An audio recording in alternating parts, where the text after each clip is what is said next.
No matter who you are, you're going to make an error from time to time. Even the best players make mistakes. But there's a big difference between errors and mental mistakes. In this video, we're going to go over the top 3 mental mistakes that are causing you at least a few points each game.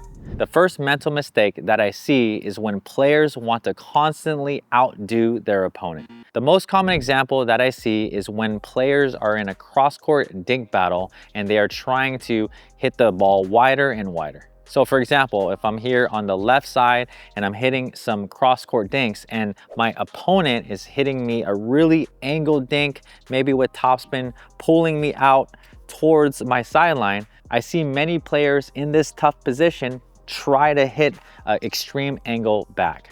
When I'm in this position and I'm off balance and I'm very close to my sideline and my weight is moving towards my left, a lot of things go wrong. If I'm trying to hit an extreme angle back, I can either hit the net or I can make an easy error and hit it wide, or even worse, I can pop that ball up just for my opponent to hit a smash. The other thing to consider when my opponent is pulling me out wide is my partner is going to be helping me cover the middle of the court.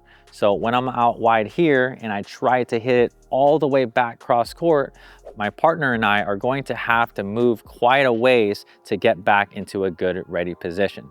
So what's the fix? Well, when your opponent is hitting you a really tough shot that is pulling you out, the last thing that you want to do is try to angle it back. So in this position, because I'm off the court and a little bit off balance, I want to do my best to stay disciplined and hit that ball more towards the middle of the court. As I do that, I can get back into position a lot quicker, and it's going to help prevent me from making errors or hitting the ball wide. Mental mistake number 2. Yes, this game is getting more and more aggressive, but it's really important to understand when is a good time that you should attack and when you actually shouldn't. So basically what I see is players really trying to force their attacks instead of actually setting them up and finding better looks for themselves. A common scenario that I often see is players trying to be really aggressive. They have their toes straight up at the non-volley zone line and they're taking a ball at or below knee level and trying to speed that up. But the problem is when you're speeding up from that low of a contact point, obviously your ball is going to be headed in an upward trajectory. So that means your opponent is going to have the chance to counter that ball down at your feet. Another mistake that I often see is when players are getting hit really tough dinks and these dinks are headed towards their feet or pushing them off the line and their contact point is really close to their feet. In these situations, I see players trying to force a speed up and attack, but what they don't understand is that they're in a really poor position to recover and get ready for the next ball, which would be a counterattack. In both those situations, what players need to realize is that they're not in the strongest position to attack. So what's the fix?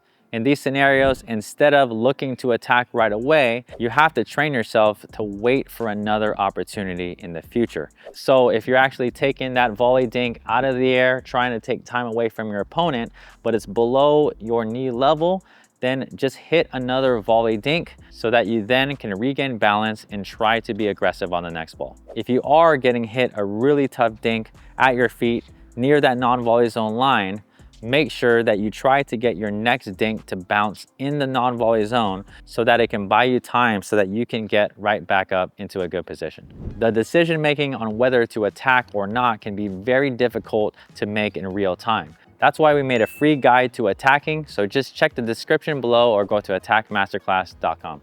The third mental mistake that I often see players make on the court is that they have to be perfect on every single shot.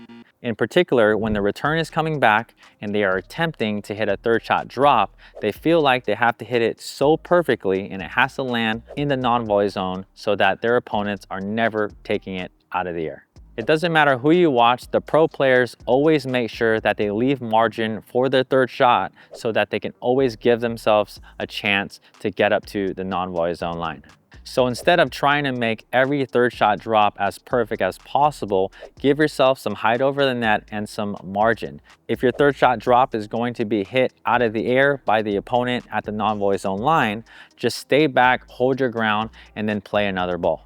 Another thing that you can do if you're not really comfortable hitting a third shot drop is to utilize a third shot drive. If you have a really good drive, sometimes it doesn't make sense to go for a drop right away. Hit a low drive, get that low fourth shot volley, and then come up and hit that fifth shot drop. If you would actually like to improve your third shot drop technique, go ahead and click this video here and check out our free attacking masterclass here or go to the description below.